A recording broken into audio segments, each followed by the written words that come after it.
Dopo aver piantato il basilico dobbiamo attendere circa 2 mesi prima di poter raccogliere le foglie.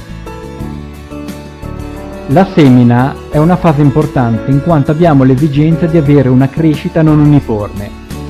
Per questo motivo i semi andranno posizionati a profondità diverse che vanno dai 10 fino ai 20 mm.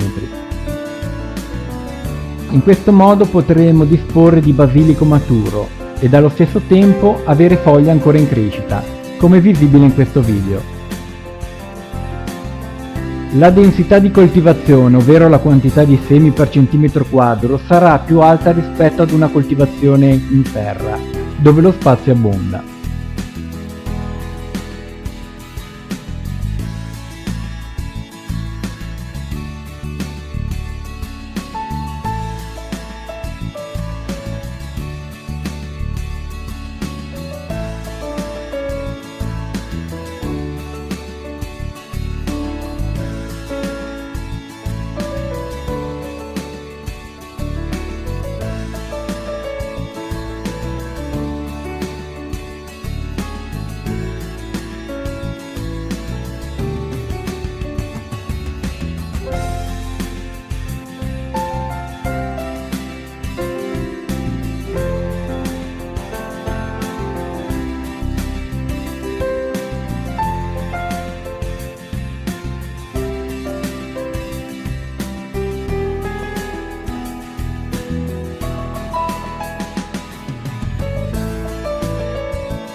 La ricerca delle foglie non va fatta solo in funzione della dimensione, ma anche con l'obiettivo di creare spazio per le foglie sottostanti.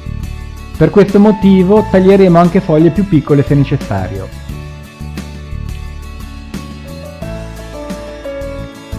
Dopo aver raccolto circa 125 grammi di foglie, dobbiamo procedere con la rimozione dei gambi. Arriveremo a disporre di 100 grammi di foglie di basilico, che andranno poi lavate.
È importante che le foglie risultino perfettamente asciutte, per questo motivo utilizzerò questa centrifuga manuale.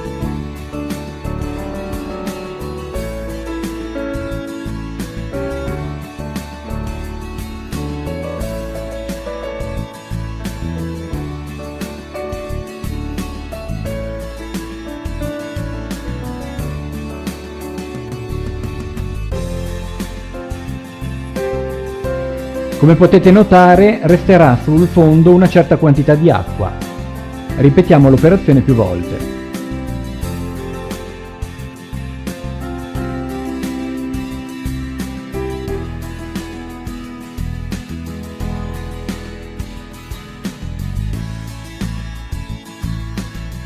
Bene, ora siamo pronti. Utilizzeremo un tritatutto Mulinex con bicchiere frullatore o altro prodotto similare.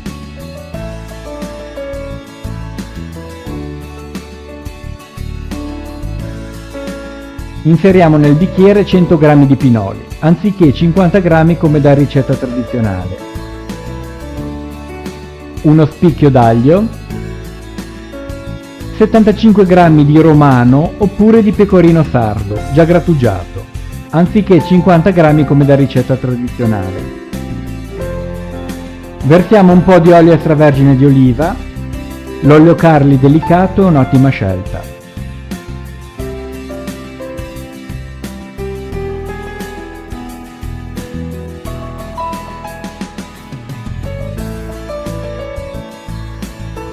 Due pizzichi di sale fino,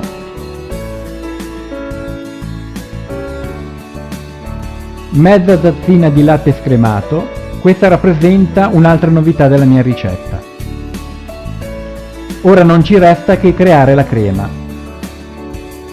Aggiungiamo spesso piccole quantità di olio extravergine di oliva.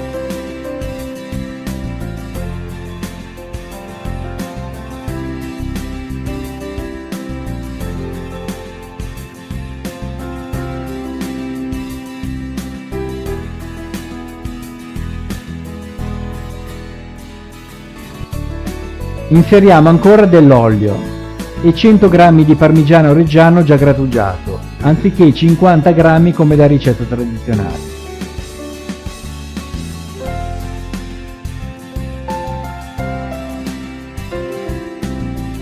Non inseriamo ancora le foglie in quanto il pesto andrebbe realizzato con il mortaio per non perdere l'aroma, quindi limiteremo al minimo indispensabile l'uso delle lame del frullatore sulle foglie.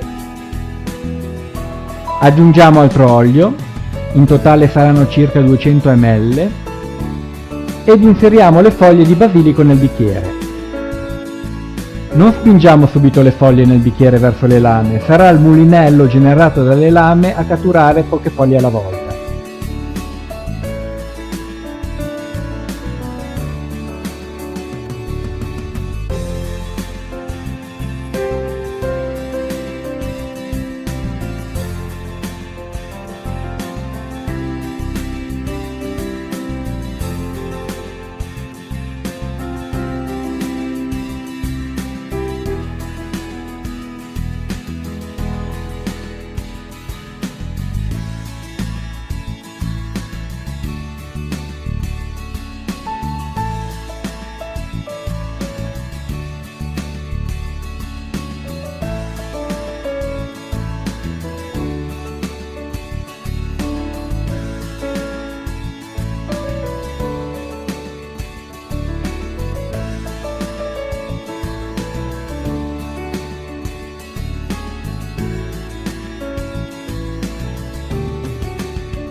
Solo in un secondo momento potremo aiutarci con la marisa, spingendo verso il basso le restanti foglie. Aggiungeremo un'altra mezza tazzina di latte scremato.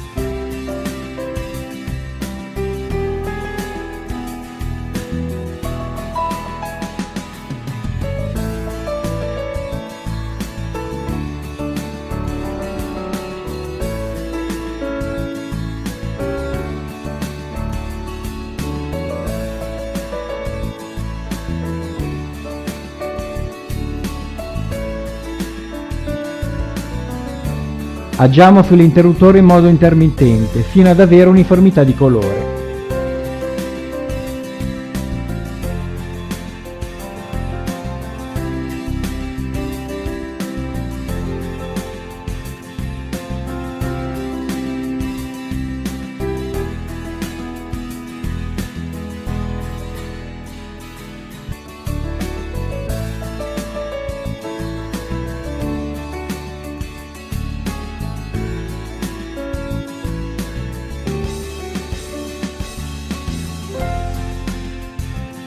Richiudiamo il bicchiere e avviamo l'ultimo ciclo di pochi secondi.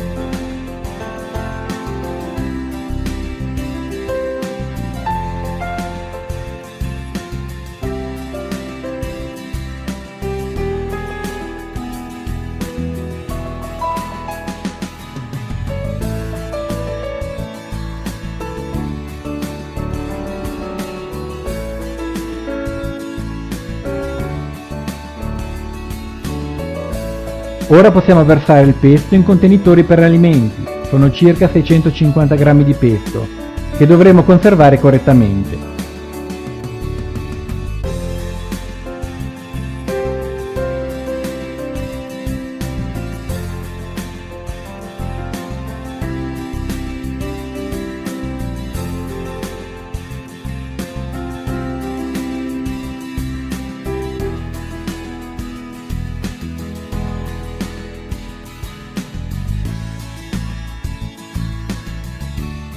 Qui vi mostro il colore e la consistenza del pesto. Sarà più chiaro e più consistente rispetto a quello che vi comprate di solito in negozio.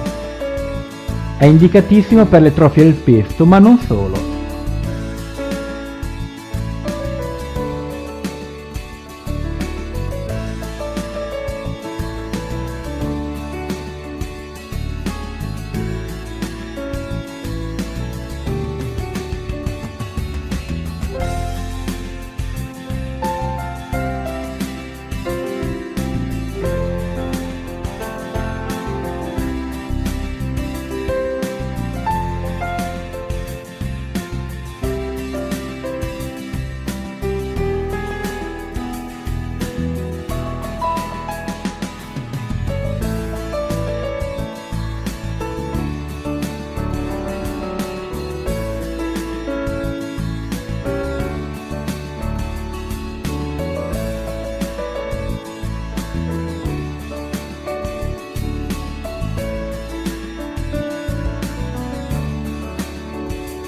Copriamo con un filo d'olio, chiudiamo i contenitori e riponiamoli nel congelatore.